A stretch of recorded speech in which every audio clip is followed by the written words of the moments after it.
Welcome to the Genius Factory. Enjoy the video.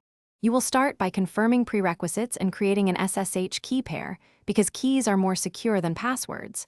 Once your key is generated, copy the public key to the server and set // SSH permissions correctly, otherwise SSH will refuse access. Next, open VS Code and install the remote SSH extension, then add an entry in your local // SSH/config for user, host, and port so you can call it by a short alias. Now connect. Open the command palette, type remote SSH, connect to host, and pick the alias you added. If your key has a passphrase, unlock it. If agent forwarding is needed, enable it in the config. VS Code will install its server components on the Linux host. This may take a moment. Once connected, open a folder on the server. Make sure file permissions and language servers are installed so linting and debugging work as expected. Finish by configuring port forwarding and SSH agent forwarding when you need remote ports or credential use.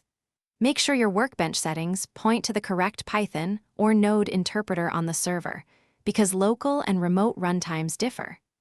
If something fails, open the remote SSH output and set log level to debug to see where it stops. Also check /etc/ssh/sshd-config for